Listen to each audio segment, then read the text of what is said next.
Alhamdulillah, nahmaduhu wa nasta'inuhu wa nastaghfiruh wa na'udzu billahi min shururi anfusina wa min sayyiati a'malina.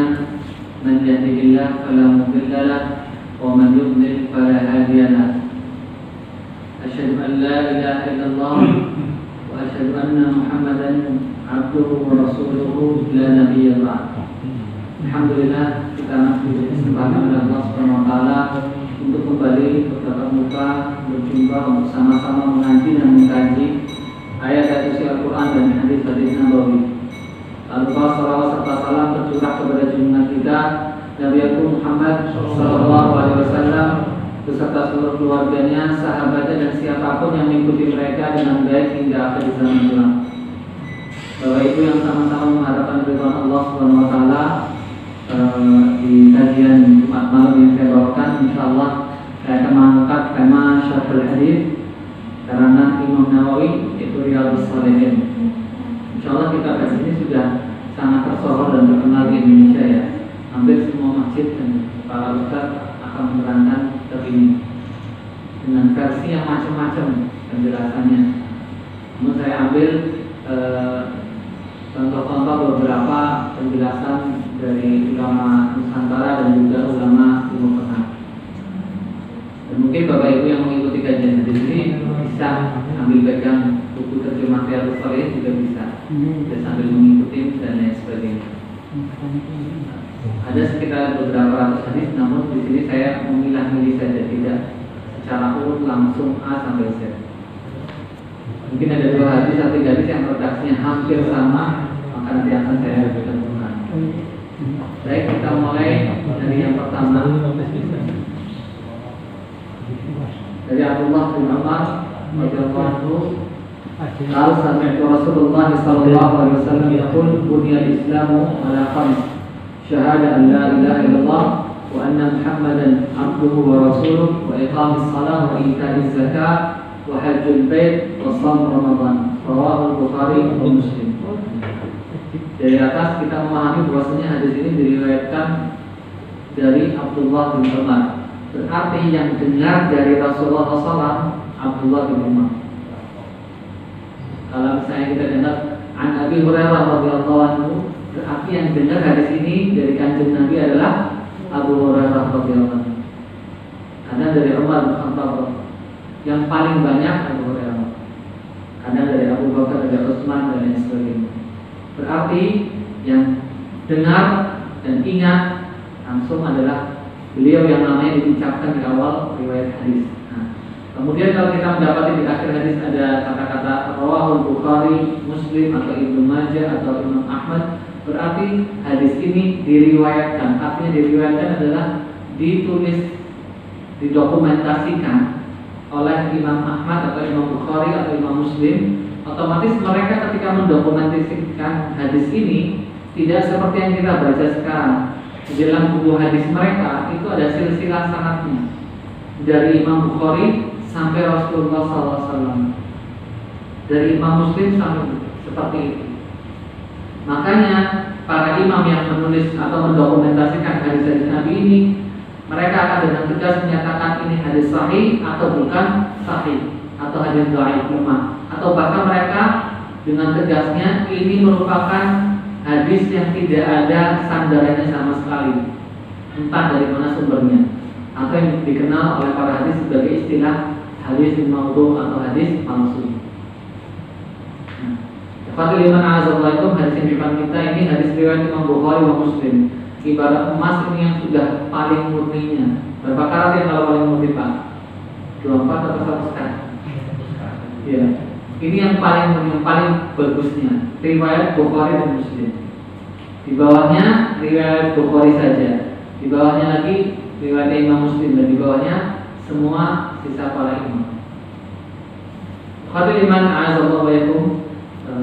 Lepas kisah bagaimana Imam Bukhari mengumpulkan hadis, insyaallah di pertemuan lain tentang bagaimana hebatnya Imam Bukhari dan Imam Muslim mendokumentasikan dan mengumpulkan hadis Nabi. Ingat, mereka tidak mengarang, menulis dengan bahasa tidak. Mereka hanya mendokumentasikan dengan menulis dalam wudhu. Imam Bukhari bukan orang Arab, dia orang Asia Tengah. Jadi Uzbekistan, sekarang negaranya Uzbekistan. Kalau Imam Muslim dari kota Naisabur, juga area Asia Tengah. Jadi semua perawi hadis Imam hadis yang asli orang Arab itu hanya ada dua, Imam Ahmad bin Hanbal dan Imam satunya lagi Abu Dawud. Lainnya semuanya dari Asia Tengah. Ikhwatul iman a'azzallahu.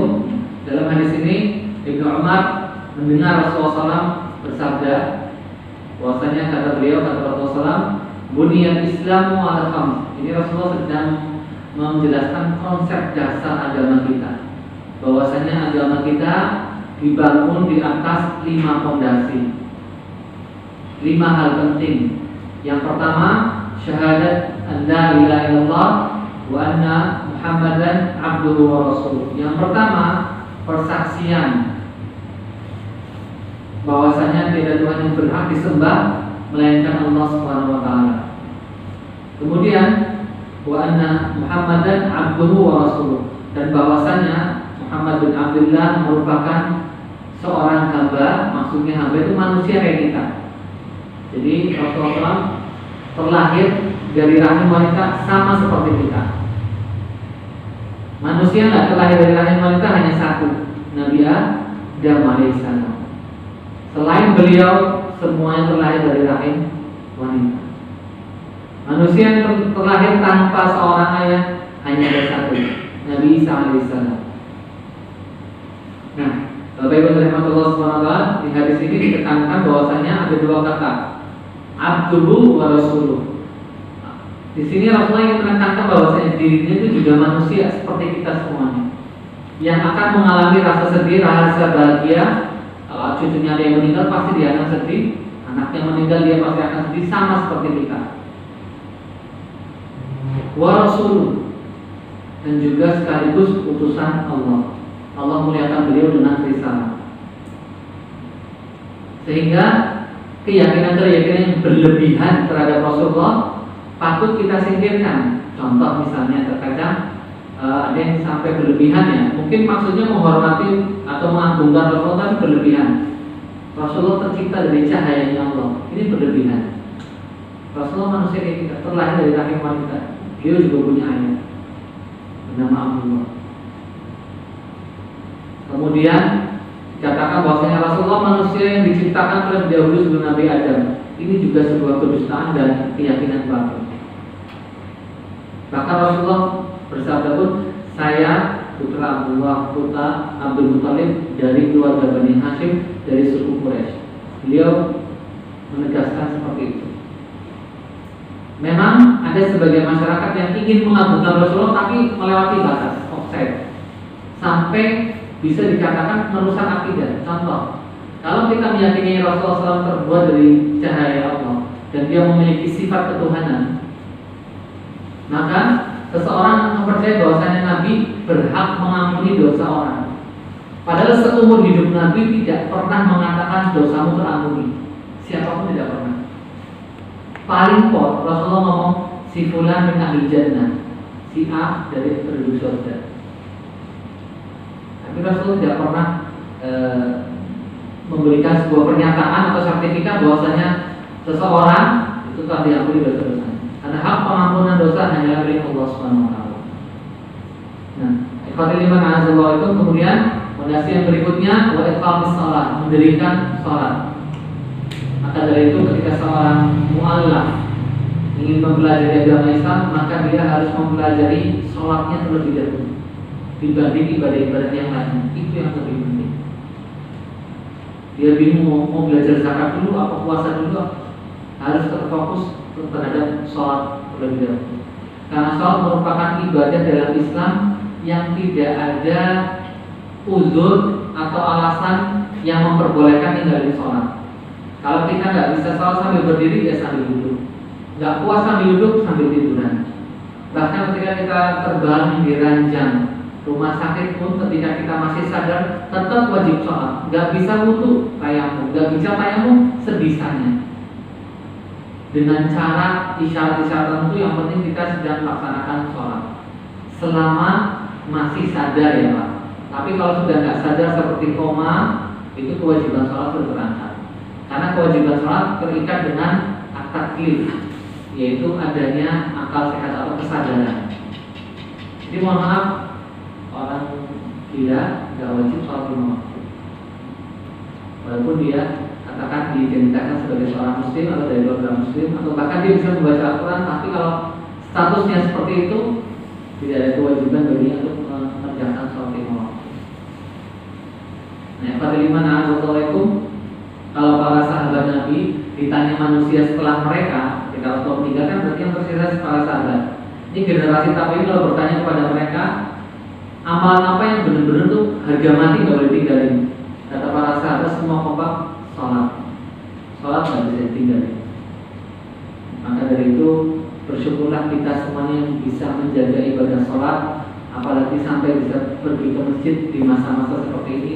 Ini sungguh nikmat yang luar biasa. Bapak Ibu yang dirahmati Allah Subhanahu Wa Taala, kalau lagi kajian ini tiba-tiba mati lampu gelap ya, saya pun nggak akan kelihatan ya Pak. Sekali-kali coba kita bayangin ketika kita berdiri yang kudu, kan nggak ada listrik PLN masuk sini, itu cahayanya apa? Dalam sebuah hadis lain, bukan hadis ini, redaksi lain, Rasulullah menjelaskan as-sholatu nur. Sholat itu cahaya buat penerang kita di alam barzakh, sekaligus nanti di akhirat, di padang mahsyar. Jadi sholat dengan 5 waktunya, saya bicara sholat wajib, yang di dalam hadis ini maksudnya mendirikan 5 sholat, bukan sholat sunnah ya, sholat wajib. Ini kalau kita sudah mendirikan sholat, maka amal ibadah lain akan mudah dilakukan.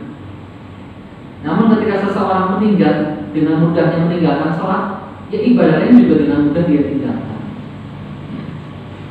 Jadi Bapak Ibu yang dirahmati Allah Subhanahu Wa Taala, kalau ingin memperbaiki diri kita, memperbaiki anak-anak kita, ibadahnya mulai dari sholat terlebih dahulu. Karena sholat memang bukan perkara yang sepele, tapi ringan bagi yang sudah ikhlas mengerjakannya, berat bagi yang belum ikhlas mengerjakannya. Gimana nggak berat? Sehari 5 waktu. Berapa hari Pak? Ya seusia kita kan, sampai kita meninggal dunia. Dan semoga Allah masih memberikan kita kesempatan untuk sholat sampai akhir hayat kelak, sampai husnul khatimah insyaallah.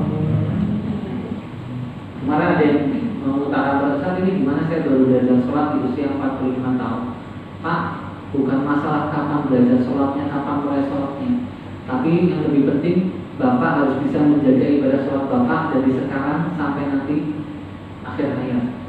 Karena kalau kita bicara masalah siapa dulu yang paling alim, atau siapa yang paling alim di sini, siapa yang paling rajin, atau siapa yang lebih dulu memakmurkan masjid, itu tidak penting. Tapi justru bagaimana kita mempertahankan amalan sholat. Makanya Rasulullah dalam hadis lain mengatakan innamal a'malu bil khawatim. Amal itu akan dilihat akhirnya kayak apa. Kan banyak kita lihat anak-anak muda sampai usia remaja, wah luar biasa rajin di masjid. Tapi pas sudah mulai masuk ke dunia kerja, mereka hampir nggak pernah kelihatan ke masjid. Bahkan di rumahnya pun nggak sempat mereka ibadah. Ini kan sebuah kesedihan. Kalau tidak segera bertobat, ini bisa parah sampai akhir hayat. Nah, maka dari itu Bapak Ibu yang Allah Subhanahu Wa Taala, salah satu tips kita menggapai husnul khatimah, ya kita pertahankan amal ibadah sholat ini. Karena sholat ini bisa menguatkan iman kita, bisa mengecas iman kita sehari 5 kali. Berat bagi yang belum bisa ikhlas, tapi yang sudah bisa ikhlas, insya Allah akan dirasa ringan. Ya. Saya sering ngomong sama anak muda yang rajin traveling, yang rajin naik gunung, Mas kamu naik gunung selamat kuat ya, bahkan bergabung di Jawa Timur pun kuat. Kamu berangkat ke masjid sholat subuh tiap hari enggak? Enggak usah kadang. Tapi kaki kamu belum kuat. Memang karena yang melakukan sholat 5 waktu ini butuh perjuangan bro. Saya katakan benar-benar laki-laki yang sejak, yang kuat ke masjid 5 waktu dalam sehari.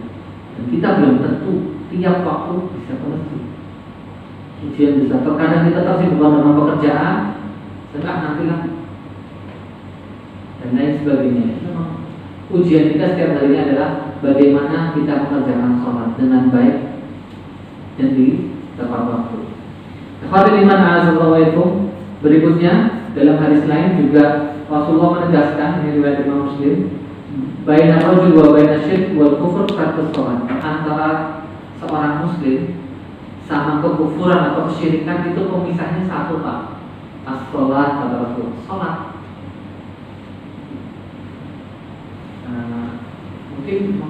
Mungkin agak ekstrim ya, tapi bisa juga orang muslim yang belum melakukan ibadah sholat berarti dia muslim hanya di KTP itu. Tapi kalau sudah melakukan sholat berarti kita katakan dia memang muslim kesehariannya dan muslim tidak. Karena memang ibadah sholat itu ibadah yang intinya inti, Pak. Tidak bisa kita tinggalkan. Nah, ikhwatiddin azallahu terkait sholat 5 waktu ini dengan berbagai macam halangannya, subuh dengan mungkin kita masih tidur, asar mungkin kita masih sibuk pekerjaan, ternyata Allah SWT sudah menyiapkan pahala yang luar biasa. Dalam sebuah hadis Rasulullah mengatakan, selain dari hadis tadi ini, bahwa setiap kali kita wudhu itu dosa-dosa kita tuh jatuh bersama air wudhu. Dengan catatan dosa-dosa di bawah kategori dosa besar ya Pak, itu akan jatuh dengan air wudhu. Langkah kita dari rumah ke masjid berapa langkah? Nah, ya, rumahnya dekat gitu ya. Rumahnya jauh misalnya berapa itu? Ya muter dulu bukan. Itu berapa langkah? Itu sudah termasuk pahala. Makanya benar kata Rasulullah, kalau sholat di masjid sama di rumah pahalanya lebih besar. Di masa pandemi ini alhamdulillah kita sudah mulai bisa beribadah di masjid.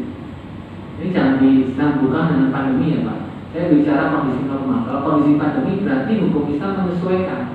Karena ini kita bicara syariat, yang namanya syariat itu bisa berubah menyesuaikan kondisi. Contoh masa pandemi, ibadah berjamaah di masjid dihentikan sementara, ini ketaatan pemerintah, kita hentikan sementara, nggak masalah. Yang sudah terbiasa ke masjid, soalnya di rumah bersama istri atau bahkan sendirian, maka pahalanya tetap tertulis pahala jamaah, karena memang dia sudah biasa berjamaah. Itu fleksibelnya luar biasanya syariat Islam.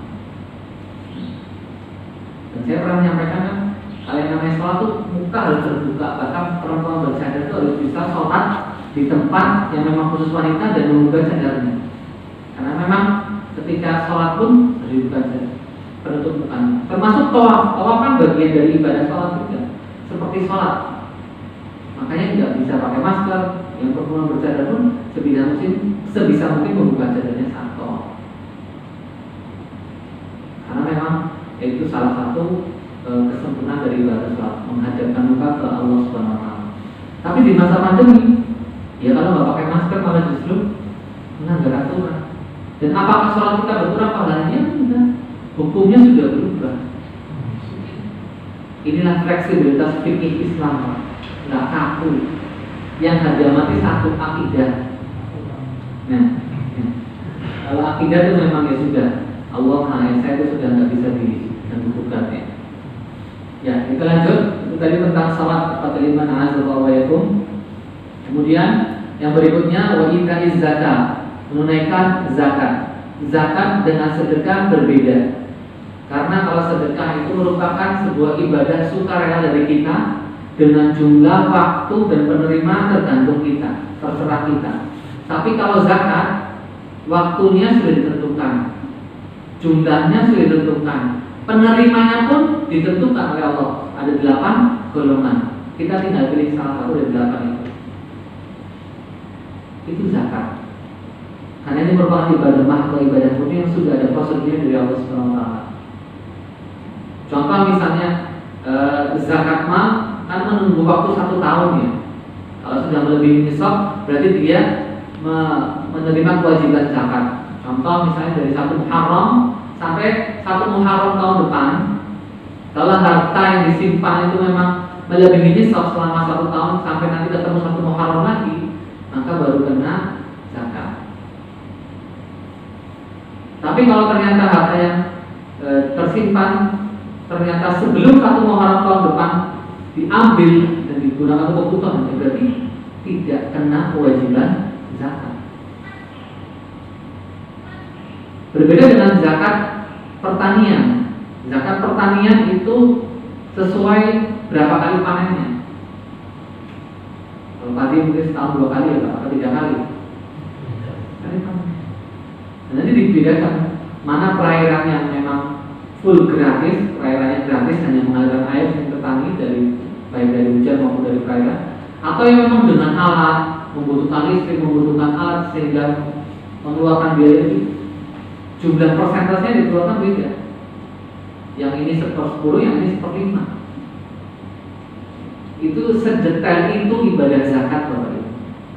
Tapi kalau sedekah sekali lagi, ya kembali lagi ke keikhlasan kita dan kemampuan kita masing-masing. Bahkan bentuknya pun dibebaskan oleh Allah Subhanahu wa taala. Nah, hadirin azza ketika kita akan melakukan salat Idul Fitri ya, kita biasanya menunaikan zakat fitrah. Itu merupakan sebuah kewajiban setiap jiwa yang ada di tanggungan kita. Kemudian setelahnya wahajul bait dan menunaikan haji. Dalam syarah hadis kitab Riyadhus Shalihin diterangkan oleh Imam Nawawi bahwasanya bukan hanya haji. Kalau memang zaman sekarang ini kita nggak mampu haji, ya di bawahnya haji itu umroh. Bagaimana sekali seumur hidup kita mampu menziarahi, berkunjung ke Baitullah, lakukan tawaf dan lain sebagainya di Ka'bah Al-Musharrafah. Karena Umar bin Khattab radhiyallahu anhu dalam khutbahnya dia selalu menganjurkan kepada kaum muslimin yang datang dari segala penjuru. Kan waktu zamannya Umar itu Islam sudah keluar lewat Jazirah Arab, jadi datang ke Mekah itu orang-orang yang sudah lain etnisnya, yang sudah nggak pernah dilihat oleh masyarakat. Ada di situ Koptik, Barbar, suku Barbar Afrika Utara, ada Koptik Mesir, ada orang-orang Asia Tengah datang, sudah mulai berdatangan. Dan nasihat Umar bin Khattab, kalau bisa kalian seumur hidup kalian 2 kali mengunjungi Ka'bah, mengunjungi yang satu untuk umroh, yang satu untuk haji. Ya ini bukan beliau nggak sedang mewajibkan, itu harapan dari beliau, karena semakin kita mampu mengunjungi Ka'bah maka di situ akan ada keberkahan dan lain sebagainya. Fadil iman azallahu. Kalau kita lihat kebiasaan di sini, dulu kan kalau orang mau berangkat haji itu ada walimatus safar ya. Itu setelah saya bicara beberapa dengan ustaz dan kiai sepuh, ternyata itu ada filosofinya. Karena zaman dulu naik haji itu nggak semudah sekarang naik pesawat, hanya beberapa jam sampai dan langsung masuk hotel yang nyaman. Dulu itu lewat kapal laut, itu sudah paling cepat dan paling canggih. Bersyukur sampai tanah suci masih hidup. Ternyata kisahnya banyak yang meninggal tengah jalan di tengah laut. Ya, kalau meninggal karena penyakit wabah mungkin masih diterima ya. Ini terkadang juga meninggal karena dirampok. Ada yang seperti itu. Jadi memang hajjul bait itu taruhannya nyawa betul-betul. Ya nyawanya semuanya. Makanya luar biasa kalau ada orang bisa berangkat dari tanah Jawa dulu ceritanya sampai ke tanah suci dan kembali ke sini, itu luar biasa. Makanya ada gelar haji di Indonesia itu karena istilah itu. Kalau kita lihat di negara-negara kan nggak ada istilah Pak Haji gitu ya. Apalagi yang tinggal di Mekah gitu ya. Tapi penyemangat istilah Pak Haji itu ternyata ada filosofinya yang ya perlu kita pahami ya. Memang nggak harus kita pakai, tapi perlu kita pahami. Ternyata di balik itu ada perjuangan yang luar biasa. Taruhannya nyawa. Belum tentu sampai dalam kondisi selamat, maka pantaslah banyak orang bersyukur pada zaman waktu itu bisa kembali dari tanah suci dengan selamat dan menunaikan ibadah. Dan bahkan ada yang ceritanya luar biasa. Sudah berangkat dari Nusantara, dari Kepulauan Jawa, waktu itu pakai kapal-kapal milik India Belanda. Itu sampai sana waktu haji sudah selesai. Itu biaya perjalanannya sebulan nih para naik kapal laut. Ya, perjuangan orang. Makanya dulu ada walimatus safar ya, kayak pelepasan dan lain sebagainya. Kalau sekarang mungkin kita dapat di sana karena memang haji dan umrah itu hal yang lumrah lah ya dan mudah. Bahkan sekarang di beberapa pengajian ibu-ibu tuh ada tabungan umroh. Tabungan nanti berangkat bareng-bareng. Ada yang seperti itu. Nah, fadliman azallahu dalam hadis lain haji dikatakan merupakan amalan Islam puncaknya. Maka dari lain barang siapa yang menunaikan ibadah haji tidak mengotori ibadahnya dengan perkataan buruk, kotor, benar-benar suci dan lurus saat pelaksanaan manasik hajinya, maka dosa-dosanya tak ampun. Dan dalam hadis lain, haji mabrur ini pahalanya adalah surga. Karena ketika orang beribadah haji bukan hanya berkorban harta, tapi juga nyawa, tapi juga hati. Dia meninggalkan keluarganya. Semua pengorbanan ada di ibadah haji. Ikhwatul iman rahimani wa rahimakumullah. Kemudian terakhir saum Ramadan, puasa Ramadan. Dalam redaksi ini puasa Ramadan diakhirkan. Kalau kita kan hafal syahadat, puasa, syahadat, sholat, puasa, baru zakat, terus yang terakhir. Kalau di sini syahadat, sholat, zakat, haji, baru puasa Ramadan. Berarti kita paham dari redaksi hadis yang ada, itu urutan yang 5 tadi Pak, itu nggak paten, nggak harus kayak gitu. Cuma yang jelas urutan 1, 2 nggak bisa diganggu gugat. Yang pertama syahadat, yang kedua sholat, itu sudah nggak bisa diganggu gugat. Tapi setelahnya kadang ada redaksi lain menyentuhkan saum Ramadan, puasa Ramadan, baru zakat, baru haji. Ada yang zakatnya terakhir. Semua hadisnya sahih. Ini menunjukkan kata para ulama urutan tersebut bukan sesuatu yang harus atau paten. Karena di sini Rasulullah menekankan 5 ini harus ada pada diri kita. Kecuali yang tadi hajjul bait ya, menunaikan ibadah haji atau umrah bagi yang memiliki kemampuan. Selain itu, maka hukumnya wajib. Zakat ketika nggak mampu zakat mah pasti dia terkena kewajiban zakat fitrah. Ikhwatul iman, a'adzallahu wa iyyakum. Masalah puasa Ramadan pun para sahabat pernah menegaskan bahwasanya tidak ada puasa yang sifatnya wajib dalam syariat Islam kecuali puasa Ramadan. Atau yang Anda wajibkan sendiri. Apa Pak yang Anda wajibkan sendiri? Ya, puasa nazar. Kalau nazar ya wajib jadi hukumnya. Saya nazar apa? Ya, harus ditunaikan, wajib. Jadi tidak boleh dibatalkan. Karena itu janji di hadapan Allah Subhanahu wa taala. Ikhwatul iman, a'adzallahu wa iyyakum. Dalam penegasan 5 poin ini, ketika seseorang sudah melakukan 5 poin ini dan walaupun belum melakukan yang haji tadi, dia sudah bisa dikatakan seorang muslim. Dan antara sholat, zakat, dan puasa itu nggak bisa dipisahkan Pak. Itu sama-sama wajibnya. Makanya kita pernah dengar ya sejarahnya zaman Khalifah Abu Bakar kok memerangi orang yang nggak mau bayar zakat. Dinasehatin, diutus delegasi dari pemerintah, dipahamkan. Kalian masih muslim masih. Kenapa nggak mau bayar zakat? Alasannya Nabi sudah meninggal. Ngapain kita bayar zakat? Dijelasin sama delegasi para ulama yang jelas dari kalangan sahabat. Masih nggak terima, kata Abu Bakar, saya akan perangi. Ketika mau merangi, sekelas umat pun menentang. Jangan dulu, Pak. Mereka muslim. Dijelaskan sama Abu Bakar. Ada ayat mana atau hadis mana yang memisahkan kewajiban zakat dengan sholat? Tidak ada.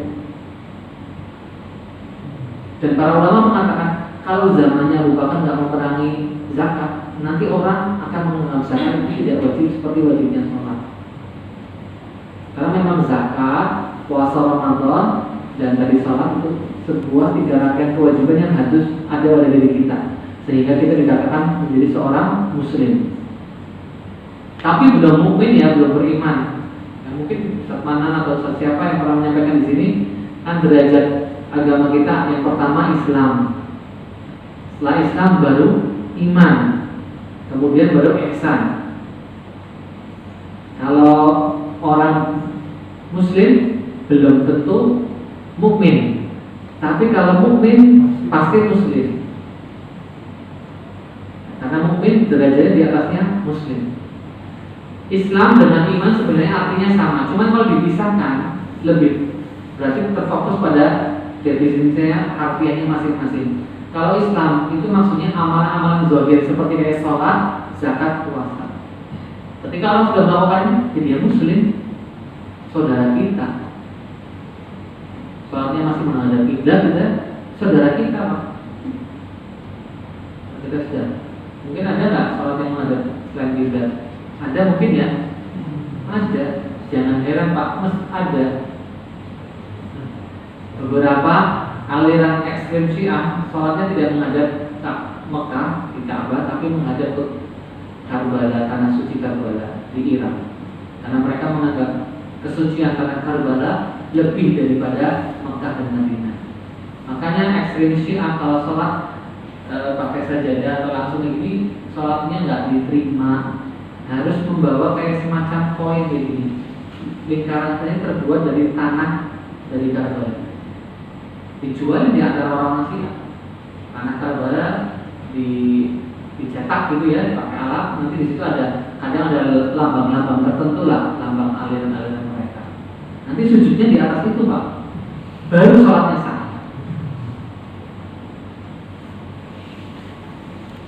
Teman saya mungkin Pak buat kenal Prof Eko ya, ekonomi. Itu kan pernah coba ya. Itu pengalaman beliau cerita sama saya. Sholat di masjid Syiah, mereka keluarin koin untuk jidatnya biar maaf kalau nggak pakai itu nggak. Dia sampai nanya kan inilah jika sholat kita naik ke langit. Ya, bukannya masjid semua itu tidak. Dan dia melihat sendiri bagaimana keunikan dan keanehan aliran Syiah di bangsa ini. Lihat langsung ya, dulu kan dengar kata orang ini, lihat langsung di gumun gitu, luar biasa. Ya alhamdulillah Allah berikan kita hidayah Islam, hidayah Ahlussunnah wal Jamaah ini luar biasa. Coba bayangkan kalau orang aliran Syiah gitu mau sholat lupa bawa itu gimana? Pulang dulu kan dari sholat di masjid. Mungkin kalau di Indonesia di Purwokerto kita jarang menyaksikan itu. Tapi di beberapa tempat yang sudah mulai banyak Syiah seperti di Bangil, ada yang produk-produk seperti itu. Benar-benar diimpor, diekspor dari luar sana. Yaitu salah satu syarat sah sholat mereka ya, pakai tanah suci Karbala.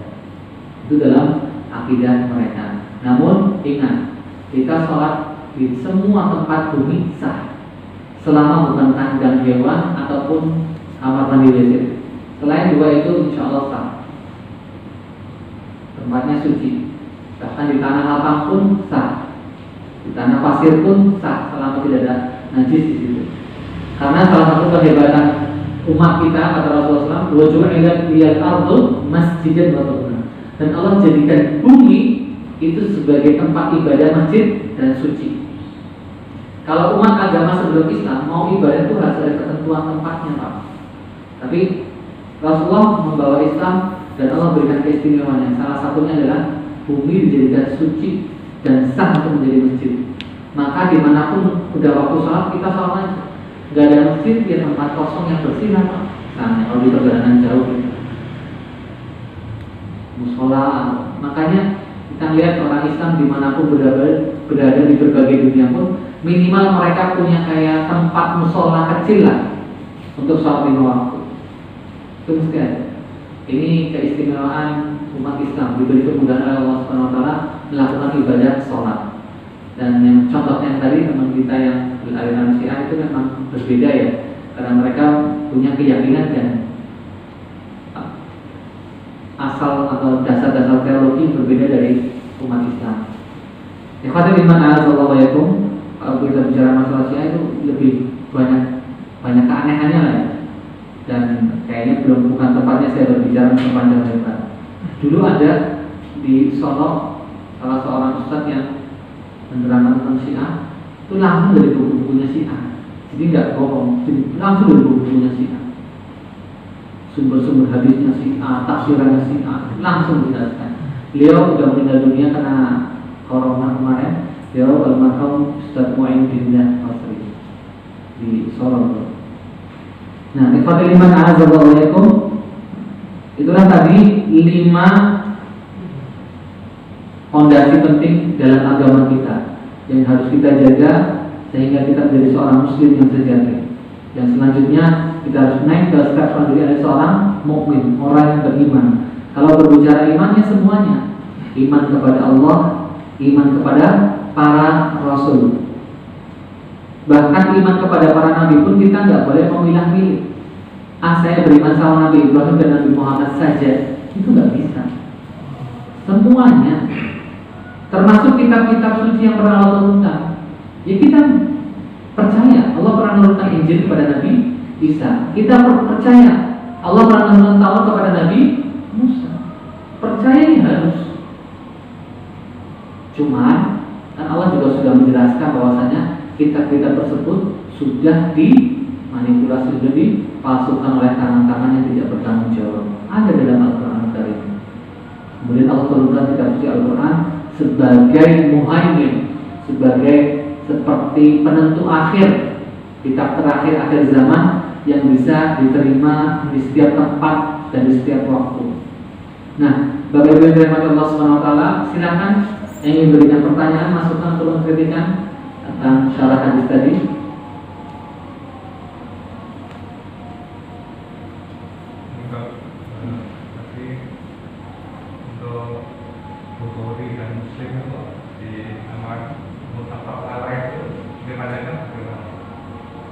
Istilah muttafaq alaih itu kalau hadis tersebut diriwayatkan oleh 2 orang, Bukhari dan Muslim.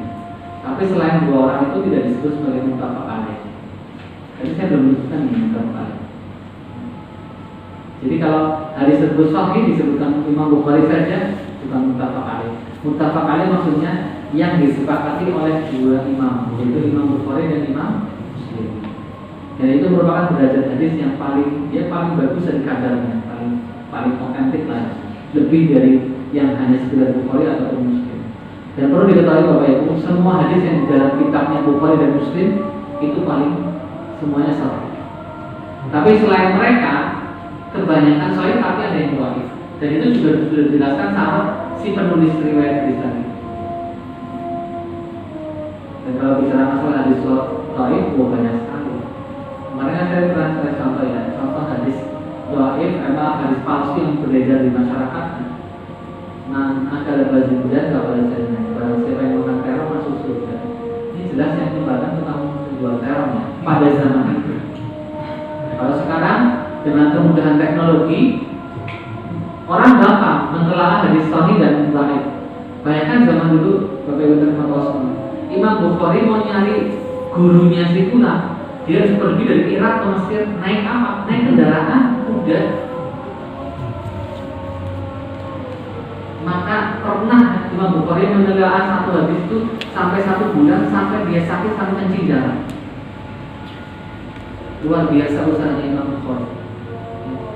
Dan pernah dicatat dalam sejarah bagaimana perjalanan beliau sampai dari ujung Afrika Utara, kembali lagi ke Irak, kembali lagi ke Mekah, Madinah, sampai beliau dimakamkan di Basrah. Jadi memang luar biasa. Imam Bukhari makamnya sekarang ada di dulu bekas wilayah Uni Soviet. Kalau nggak salah dulu pernah dihancurkan, tapi direnov kembali atas permintaan Presiden pertama kita, Soekarno pada pemimpin Soviet itu.